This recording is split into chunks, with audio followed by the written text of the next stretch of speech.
Por favor, abra no texto projetado, Lucas capítulo 10, verso 25 a 37.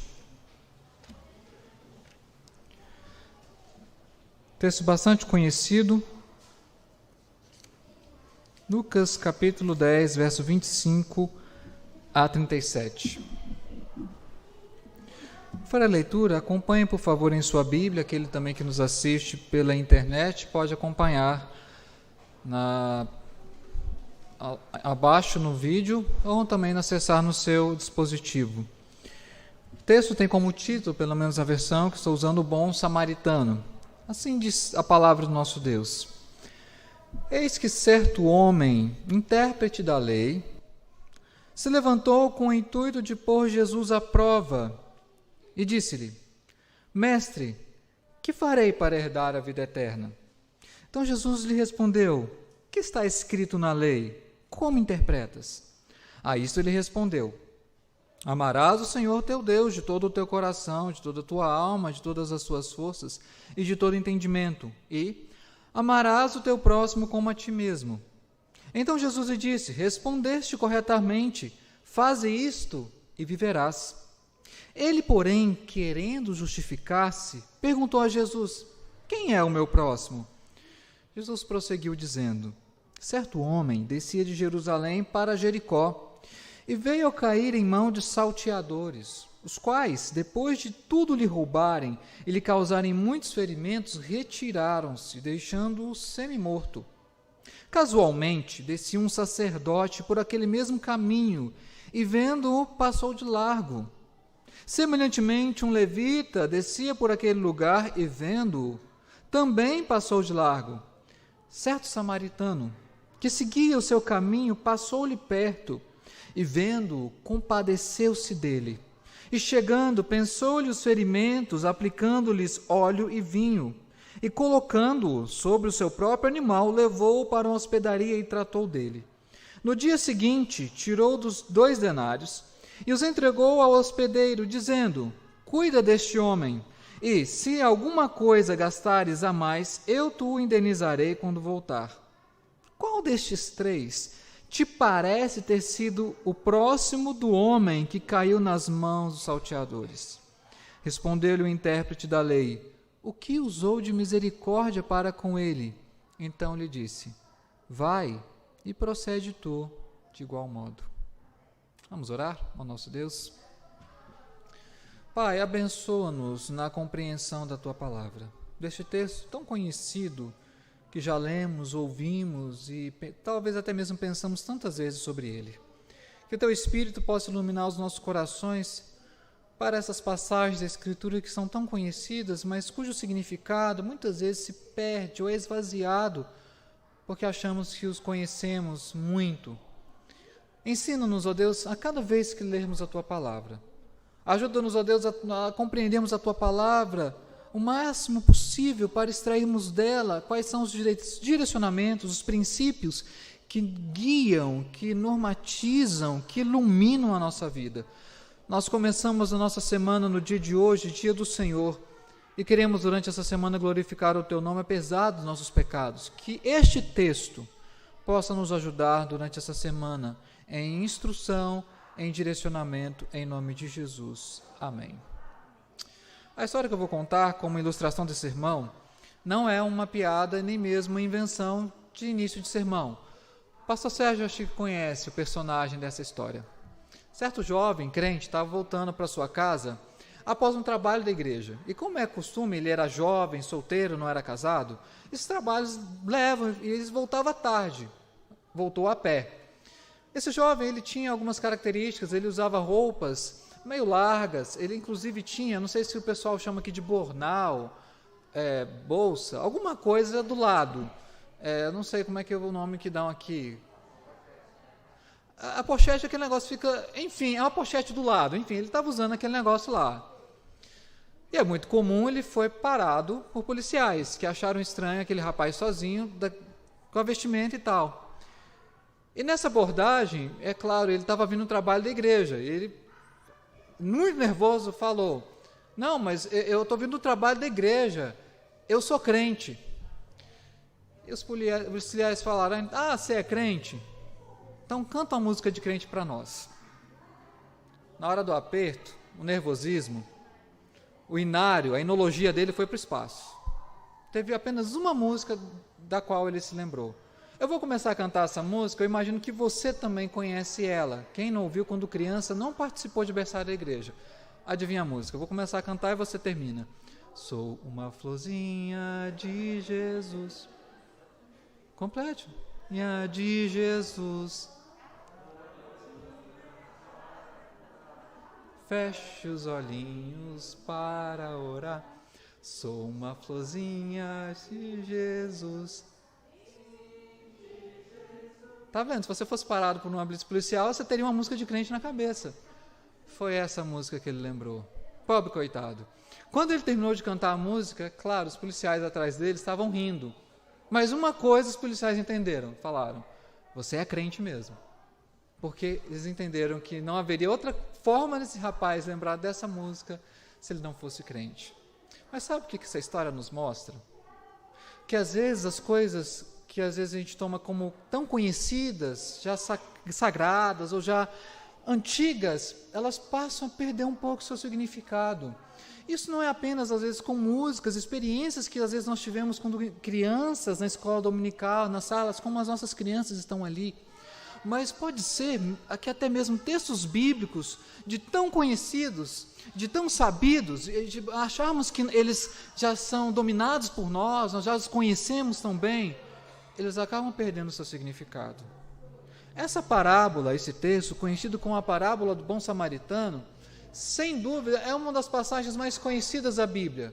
Ela era ensinada com flanelógrafo, não sei quem é dessa época, retroprojetor, quem tem mais de 30 anos com certeza viveu isso nas igrejas, flanelógrafo, colava as figurinhas lá, a gente aprendeu isso, ou no cartaz, ou a gente cantou música, ou nossos pais nos ensinaram, de alguma maneira tivemos contato com esse texto quando nós passamos a pertencer a Cristo ou somos a igreja. Mas a questão é, será que esse texto de tão conhecido, ele perdeu o seu valor, o seu significado para nós? Achamos que já o conhecemos, sabemos os princípios dele. Será? Eu não quero, claro, fazer nenhuma interpretação nova, isso não é possível à luz da Escritura, diante de tantas pessoas que já leram essa passagem. E nem quero trazer informações extraordinárias, pois o texto já é conhecido. Mas eu queria tentar falar para você um pouco sobre essa passagem, como ela é importante. E pode ser que algum detalhe ou outro você não tinha reparado nesse texto, talvez nem eu. Eu também, mesmo sendo pastor, tendo formado em teologia, não conheço muito bem todos os textos da Escritura. Tem horas que eu me pego, por exemplo, lendo o Evangelho de João, quem já leu, e fico pensando, Senhor, o que isso quer dizer? Porque de tão profundo e sério que está ali. Mas essa passagem, eu acredito que ela tem um pouco ainda a nos ensinar, mesmo conhecida, mesmo tendo passado por nossas mentes, sendo de algo assim muito, quase que um domínio, um patrimônio cultural da igreja, acredito que ela tem a nos ensinar ainda nos dias de hoje. E quero convidar a você que possa comigo aprender um pouco mais sobre esse texto.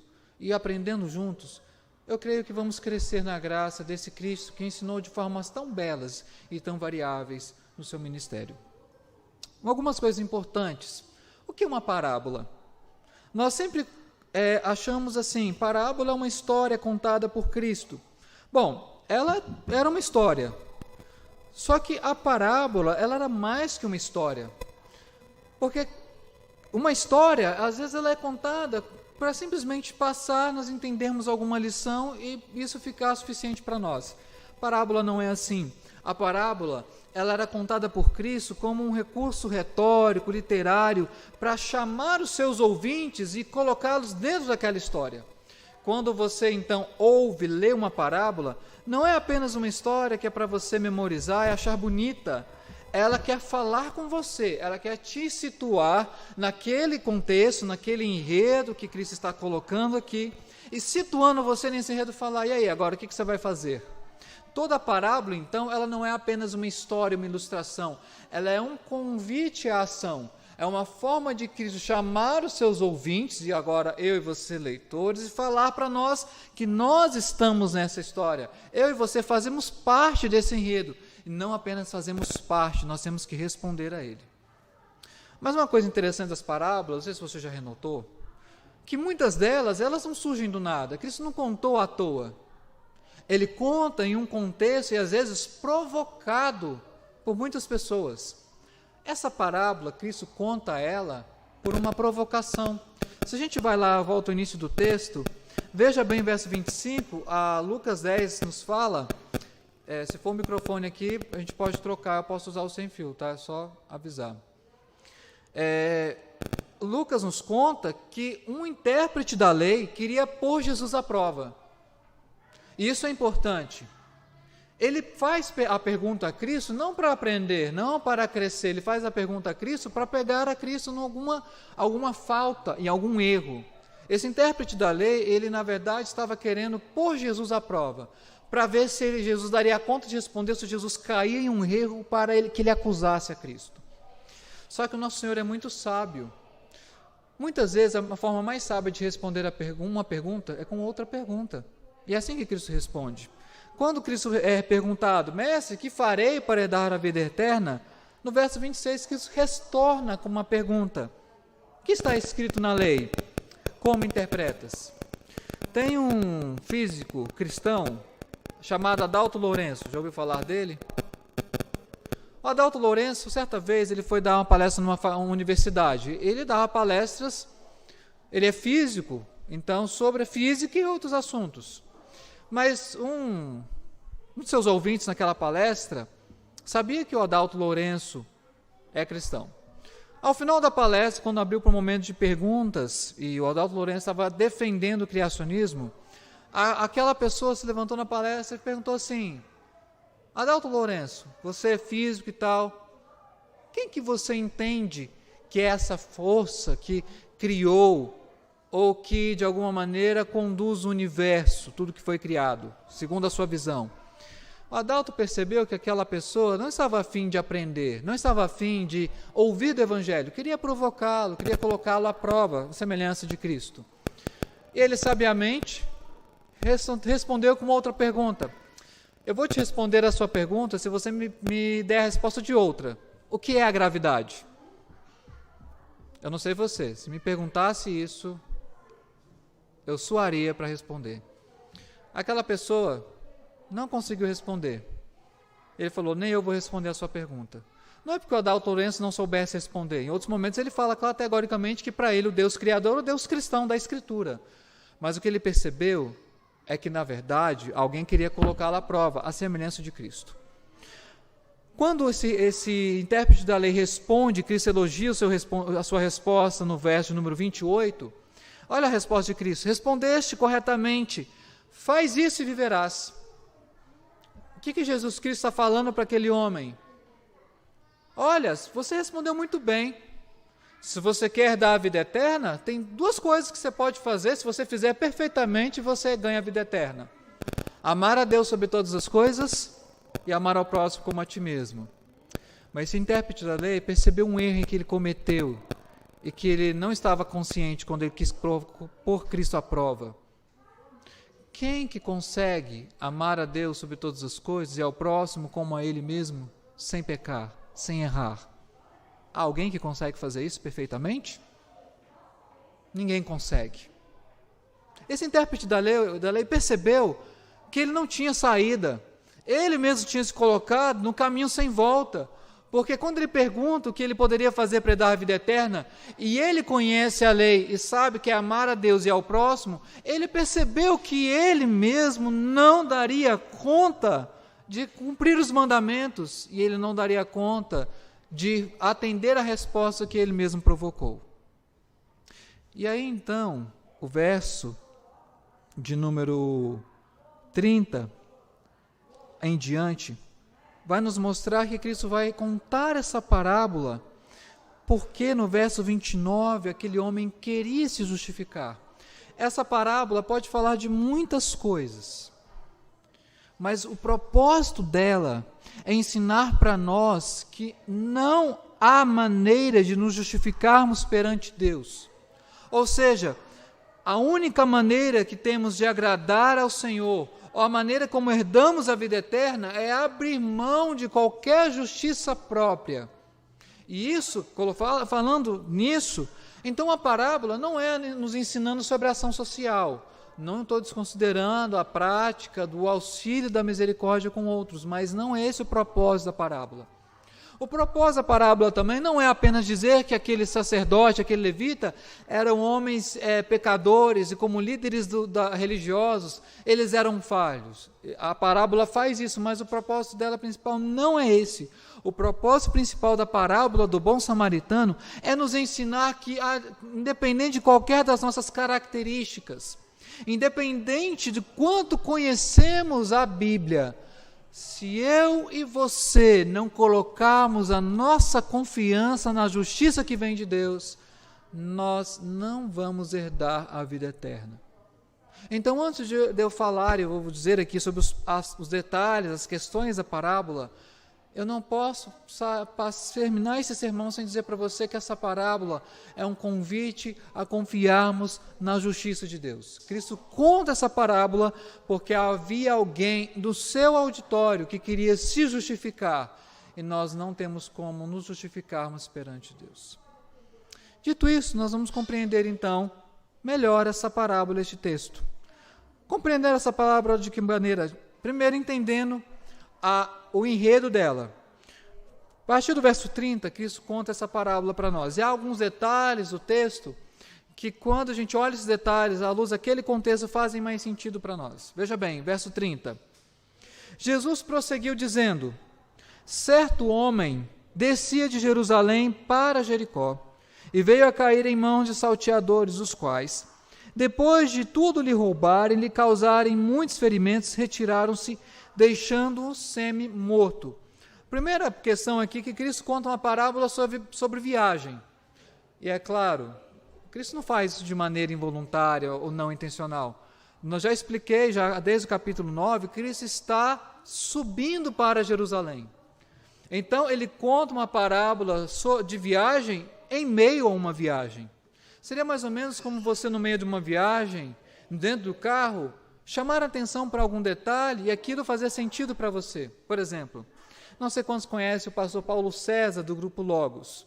Ele tem uma música muito conhecida, Mão no Arado. Procura na internet, no Google, muito linda aquela música.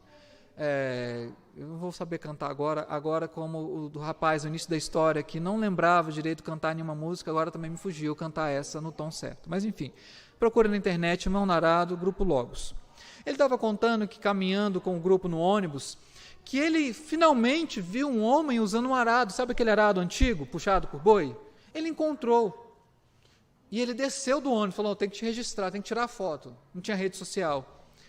E aí, veja bem, ele já tinha cantado essa música milhares de vezes. Ele desce do ônibus e cumprimenta o homem: boa tarde. O rapaz que estava no arado nem olhou para ele. Ele falou assim: Norma, que cidadão mal educado, chega aqui, cumprimento, para o ônibus, ele não responde. Aí até que ele se lembrou: veja, peraí, ele não pode olhar para qualquer lado, porque se ele perder a direção do arado, ele vai errar o caminho. Numa viagem, o pastor Paulo César pôde aprender o verdadeiro sentido de colocar a mão no arado. Que você é chamado para trabalhar por Cristo, e você não pode olhar para um lado nem para o outro, ele tem que olhar para Ele, concentrar nele. Como uma parábola de viagem, Cristo está contando no meio de uma viagem. E essa viagem que Cristo menciona na parábola é uma viagem muito comum. Jerusalém era uma cidade bem elevada. Seria algo parecido como falássemos alguém que vai de Goiânia para Anápolis. Quem já faz esse trajeto sabe que você vai para Anápolis, você só sobe. Quem vem de Anápolis para Goiânia é ladeira abaixo. Essa é a ideia. Aqueles que ouvem Cristo, eles sabem que era um trajeto complicado, porque era um trajeto de estradas com muitas curvas, e uma estrada muito perigosa. Esse tipo de situação é uma situação muito comum. Então, Cristo conta uma parábola de algo que tinha a ver com o cotidiano. Era um homem que estava no caminho, nós não sabemos por que motivo, mas ele estava sozinho, que era algo incomum. Essas viagens de Jerusalém para Jericó, de Jericó para Jerusalém, eram feitas em caravanas exatamente porque eram viagens mais perigosas. Por alguma razão, o homem da parábola, é uma história que não aconteceu, mas serve de ilustração, ele estava viajando sozinho. Ele cai na mão de salteadores, e salteadores deixam numa condição de semi-morto. E aí então Cristo insere na sua parábola 2 personagens muito importantes. Primeiramente, no verso de número 31, um sacerdote. E no verso de número 32, um levita. Diz assim o verso de número 31. Casualmente, descia um sacerdote por aquele mesmo caminho, e vendo-o, passou de largo. Cristo começa com o sacerdote, porque o sacerdote, para a religião judaica, era como se fosse o líder máximo, como se fosse a tipificação de uma liderança religiosa. Seria tirar resguardadas as diferenças, a maneira como muitos veem o pastor. Se eu pudesse contar essa parábola, trazendo para os dias de hoje, eu diria o seguinte: uma família da Venezuela estava descendo de carro de Anápolis para Goiânia. No meio do caminho, um dos seus pneus furou. E eles descobriram que o estepe estava vazio. Passava naquele mesmo horário um pastor com a sua família. Só que o pastor, ele ficou preocupado, com medo, e vendo que eram pessoas que não eram brasileiras, tocou seu caminho reto. Passou também naquele mesmo caminho, no mesmo horário, um presbítero, mas também com receio, não quis parar. Estava passando naquele mesmo caminho o chefe do centro espírita, de um dos centros espíritas de Anápolis. Ele, vendo aquela família pedindo socorro, ele para o seu carro, descobriu que o estepe que ele tinha era o mesmo que dava no carro, cedeu para a família terminar a viagem e resolver tudo. Deu para entender os paralelos? Sacerdote e levita eram como se fossem os personagens religiosos máximos daquela cultura. Alguns vão tentar justificar o sacerdote, dizendo que ele não parou porque ele tinha questão de purificação, de pureza. Ele, vendo aquele homem, achando que ele estava morto, não quis socorrer com medo de tocar um cadáver e ser impuro. Só que esse tipo de pureza sacerdotal, ela era muito restrita. O sacerdote, ele não deveria tocar cadáveres em contextos muito claros. Quando ele estava oficiando, quando ele estava em exercício. Mas se ele estava de trajeto de Jerusalém para Jericó, ele já estava liberado do seu serviço. Ele não para porque ele não se importou, não é porque havia um problema de sua pureza. Mas também no verso de número 32 nós temos o levita. Semelhantemente, um levita passou por aquele lugar e, vendo-o, também passou de largo. Segundo a categoria levita, o levita era aquele responsável pelos ofícios do templo, pela organização dos sacrifícios, pela musicalidade no templo. Mas ele também, vendo, passa de largo. E pela mesma razão, o levita passa de largo, não porque ele tinha preocupação de ser atrasado no seu ofício. Ele também, se está de caminho de Jerusalém para Jericó, ele estava liberado. Ou seja, mesmo usando argumentos para justificar o sacerdote e o levita, à luz da parábola, eles são injustificáveis, eles são indesculpáveis. Se o máximo da lei é amar a Deus sobre todas as coisas e ao próximo, essas duas funções, esses dois homens, tipificando a liderança religiosa, esses dois homens falharam em atentar para a lei de Deus. Amar o próximo teria que ser alguma coisa relativa àquele homem no caminho. Aí no verso de número 33, nós temos um elemento chocante da parábola, talvez não para os nossos ouvidos, mas para os ouvidos daquela época. Porque diz assim: certo samaritano, que seguia seu caminho, passou-lhe perto e, vendo-o, compadeceu-se dele. Por que isso aqui é chocante? Primeiro, por ser um samaritano. Não sei se você sabe, judeus e samaritanos não se davam de forma alguma. Para um judeu, o samaritano era uma das piores espécies de pessoa, talvez com menor dignidade que os animais. Porque havia, eu vou falar essa palavra, embora não fosse a da época, um ranço cultural em relação aos samaritanos, como se fosse um povo misturado, miscigenado, impuro, como se fosse uma espécie de gentalha. O que é chocante na parábola é que o samaritano está bem longe da sua casa, ele não está perto. Primeiro esse fator, por ser um samaritano e por estar longe de Samaria. Mas diz o texto que o que choca também é que ele se compadece daquele homem. E o verbo aqui compadecer não é aquele tipo de dó, daquela sensação de consciência pesada de 2, 3 segundos, mas uma compaixão que nos move internamente, é como se aquilo revirasse. Ele se compadece no sentido de que ver aquele homem naquela condição trouxe uma reviravolta nos seus sentimentos, nas suas entranhas, ele não conseguiria agir de outra maneira. Esse samaritano, então, passa perto, vê, se compadece, chega, pensa as feridas, faz todo o trabalho de paliativo inicial para com ele e depois provê tudo que é necessário financeiramente para o cuidado desse homem. O que é chocante nessa parábola é que isso traria muito estranhamento para os discípulos de Cristo e para o seu auditório. Como assim um samaritano? Isso não é esperado dele. Ele não era para agir dessa forma, ele é um samaritano. Mas é um samaritano que na parábola que tem essa atitude. Mas a parábola, ela não termina aqui no verso de número 35. Ela vai até o verso de número 37. E o final da parábola, ela é ainda mais chocante. Olha a pergunta de Cristo no verso 36. Qual destes três parece ter sido próximo do homem que caiu nas mãos dos salteadores? Por que isso aqui é chocante? Porque a pergunta do intérprete da lei é: quem é o meu próximo? Foi essa a pergunta que o intérprete da lei fez. E como Cristo responde? De quem eu sou o próximo.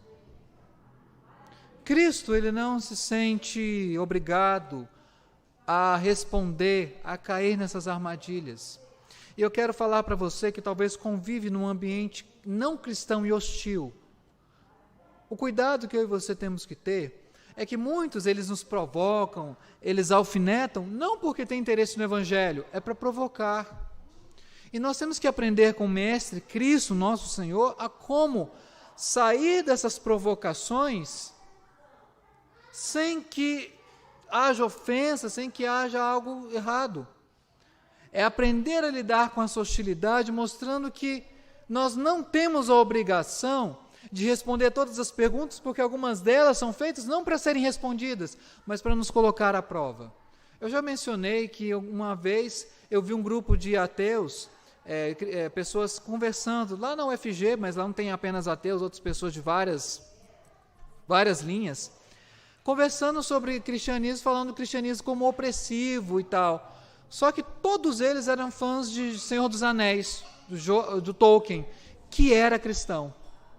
Aí eu não me aguentei, falei, peraí, vocês estão falando mal do cristianismo, ou vocês são fãs de um cristão? Como é que vocês explicam isso? Eles não puderam explicar. Às vezes a gente tem que fazer isso. Cristo, ele não responde nos termos em que ele é provocado pelo intérprete da lei, ele responde de outra maneira. A pergunta foi, quem é o meu próximo? Mas a resposta é, de quem eu sou o próximo? E o intérprete da lei, ele ficou ainda mais contrariado com a parábola. Sabe por quê? Olha a resposta do intérprete da lei no verso 37. Respondeu-lhe o intérprete da lei, o que usou de misericórdia para com ele. Esse intérprete da lei ele ficou tão injuriado, tão indignado com a parábola, que ele não tem coragem de falar samaritano. Cristo dá nome na parábola, fala quem ajudou foi um samaritano, mas o intérprete da lei, quando ele é perguntado de quem era o próximo, ele não fala samaritano, ele se nega a falar, ele fala o que usou de misericórdia, porque para ele era inadmissível, impensável, um samaritano ser um exemplo melhor na parábola do que um sacerdote, do que um levita. Sabe o que nós aprendemos, já chegando ao final dessa parábola? Todos aqueles que querem se justificar diante de Deus, eles falham e acabam sem justificativa. A primeira coisa que nós aprendemos nessa parábola: não há outra coisa em que confiar senão na justiça de Deus. Entenda, você é cristão ou cristã não porque foi criado num lar crente, não porque você frequentou a escola dominical. Você é cristão porque em um dia você passou a confiar mais na justiça de Deus do que qualquer outra coisa. E por isso você foi salvo. Não use nada como justificativo diante de Deus.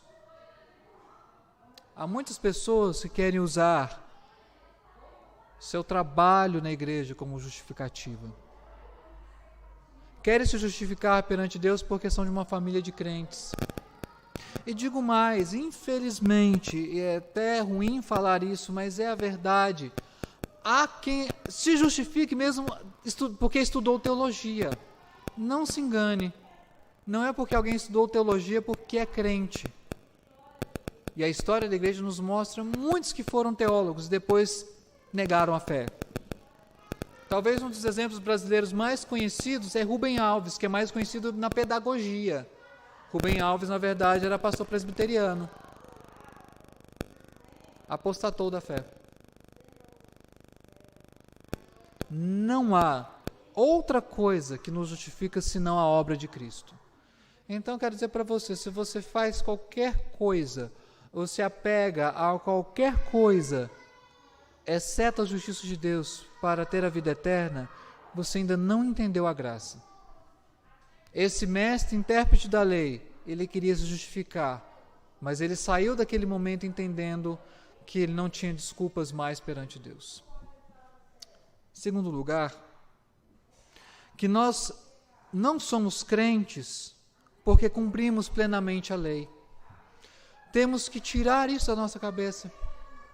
Eu não sou cristão porque eu me adequo perfeitamente à lei de Deus, porque isso é impossível. Em algum momento ou outro, entenda bem, eu e você não vamos amar totalmente a Deus, não vamos amar o nosso próximo como a nós mesmos. Nós não somos cristãos porque de alguma maneira nos adequamos de forma plena a essa lei. Nós somos cristãos exatamente porque nós somos insuficientes e fomos alcançados pela graça de Cristo. Eu já falei várias vezes de um livro, mas ele é fundamental para quem é já crente há mais tempo, Pecados Intocáveis. Ele é uma surra em qualquer uma de nossas pretensões de afirmarmos um desempenho moral como prova ou como meio de salvação, e mostra para nós que nós não somos crentes porque atendemos plenamente à lei. Nós somos crentes porque fomos achados insuficientes e alcançados pela graça, confiamos nessa graça para viver. Eu quero dizer isso para você porque Deus conhece, nós sabemos quais são os pecados que mais nos pegam. O pecado que me afeta, que me atrapalha, não é o mesmo seu. O seu não é o meu. Cada um de nós tem fraquezas particulares. E se você tentar confiar no seu desempenho moral para agradar a Deus, deixa eu te falar, já está pelo caminho errado. Você tem que confiar no desempenho de Cristo na cruz, o que Ele fez por você. Porque Ele sim atendeu perfeitamente a justiça de Deus. Eu estou dizendo isso para você não como peso, eu quero que seja leve. Para que quando eu e você pecarmos, temos a consciência que temos um Deus perdoador, que nos olha não como apenas seres falhos, falidos, pecadores, mas Ele nos olha como pessoas redimidas em Cristo. Pessoas que conhecem o sacrifício de Jesus e confiam nesse sacrifício. Eu quero dizer isso para você ao longo da semana, porque eu e você vamos passar por experiências, vamos nos dispersar ao longo da semana. Com certeza eu vou pecar e você também. Nesses momentos, se lembre da graça, em que ela é surpreendente. O pastor Samuel Vieira, ele estava contando, eu acho que não é uma história real, mas não posso falar que não é, porque tem alguns anos que eu vi essa ilustração dele. Quem conheceu o pastor Samuel Vieira passou da primeira IP Central de Anápolis. Ele estava contando a história de um senhor que morava numa mansão, e ele era muito sozinho, ele não tinha esposa, não tinha filhos, tinha uma riqueza, mas não tinha com quem repartir. Tinha empregados, mas ele não tinha convivência com esses empregados. Até que um dia, um morador de rua bateu à sua porta, pedindo comida. E naquela pessoa, esse senhor viu que era uma oportunidade para ele ter contato. Falou, tá, você está me pedindo comida, mas você não quer entrar um pouco aqui? Ele disse que o morador de rua achou estranho, peraí. Como assim entrar? Não, mas eu estou sujo e tal, não tem problema. Você quer entrar? Vamos entrar aqui, minha casa, eu praticamente tenho os empregados aqui, mas estou só eu, você pode entrar e tal. É aquele morador de rua meio constrangido, pensando assim, mas espera aí, eu estou mal vestido, sujo aqui, quem sou eu para entrar nessa mansão? Aí o dono da casa falou, olha, tem alguns quartos lá no fundo, se você quiser, eu já vou deixar, pedir para meus empregados aqui, para eles deixarem uma roupa limpa para você, você pode ir lá tomar um banho à vontade, depois que você tomar um banho, você vai comer aqui com a gente. E aquele morador de rua começou a achar ainda mais estranho. Falou assim, como assim? A pessoa me pede para entrar na casa dele, eu sujo maltrapilho. Além de entrar na casa dele, deixa eu tomar banho aqui, ainda me dá roupas limpas e fala que é para almoçar junto com ele. Mas ele foi para o cômodo lá fundo, tomou um banho, foi limpo. Depois que ele saiu, a mesa estava preparada. Então falou, sente aqui, coma com a gente. E aquele morador de rua falou assim, não estou entendendo o que está acontecendo. E aquele dono, o fechamento da ilustração do pastor Samuel, falou assim, graça, é exatamente isso. É exatamente isso. Fomos convidados maltrapilhos e sujos para sermos limpos. E às vezes nós não entendemos esse amor de Deus. A gente não pode confiar e olhar para nós e acharmos que temos alguma coisa que mereça. Mas Deus, Ele nos faz isso, Ele nos convida, nos chama para casa, Ele nos limpa, nos alimenta e faz tudo isso por graça. É disso que essa parábola fala, de graça. Se tem uma coisa que eu e você precisamos nesses dias de pandemia para sobrevivermos, é graça. Essa graça é surpreendente. Nas horas mais escuras, nos momentos mais difíceis, lembre-se de um Deus que não levou em conta as suas justificativas, as suas desculpas, quem você é. Ele olhou para você com amor, enviou o Filho dele e te fez uma nova pessoa. E não apenas isso no passado Ele te salvou, mas todos os dias Ele continua renovando a graça dele sobre você. Mesmo naquelas horas que você achar que a sua oração não passa do teto, ou que Ele não te ouve, lembre-se de que Ele prometeu lançar sobre os filhos dele sempre a luz do rosto dele. E essa luz do rosto dele é que nos dá condições de continuarmos adiante. Por isso, quero encerrar fazendo um convite a você. Abra mão de qualquer justificativa própria. Confie apenas na justiça de Cristo. Isso será suficiente para a sua vida. Suficiente. Você vai ser liberto de toda essa pressão interna e externa para um desempenho moral. Você será liberto dessa tentativa de achar crédito diante de Deus. E você vai compreender e ser liberto, viver uma vida em que nós apenas confiamos em Cristo. E que essa confiança te mantenha firme nessa semana. Hoje é apenas o primeiro dia, temos mais 6. E basta cada dia o seu próprio mal. Mas em todo mal, Deus nos revela a sua graça. E essa graça está sendo revelada, derramada sobre nós ainda hoje. Especialmente agora, quando vamos celebrar a ceia do Senhor. Vamos orar mais uma vez ao nosso Deus.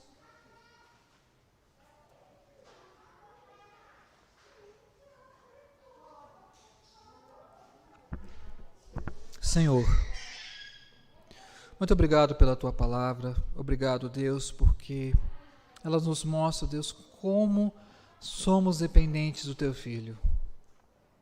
Ajuda-nos, ó Deus, a termos mais fé, aumenta-nos a fé, para confiarmos cada vez mais no sacrifício e na graça de Cristo. E nós te pedimos, ó Deus, derrame dessa graça sobre nós. Somos carentes, falhos, limitados, pecadores. Não temos condições por nós mesmos, ó Deus, de viver e vencer nesse mundo mau. mas com a luz do teu rosto brilhando sobre nós e a tua graça derramada em nós, somos habilitados a vencer o mundo como teu Filho venceu. Somos habilitados, ó Pai, a descansarmos em Ti, na certeza, ó Pai, de que toda a nossa confiança deve repousar na graça e no sacrifício de Jesus. Alimenta o nosso coração com essa verdade, fortaleça o nosso espírito para as lutas que estão preparadas para essa semana. Que as nossas orações sejam ouvidas por Ti, ó Deus, e junto ao Teu trono da graça, o Senhor envie a graça para, Deus, nos confortar, nos exortar, nos fortalecer. Sabemos, ó Pai, que cada dia tem o seu próprio mal, mas onde abundou o pecado, superabundou a Tua graça. A nossa oração, Deus, a nossa petição, em nome de Cristo Jesus. Amém.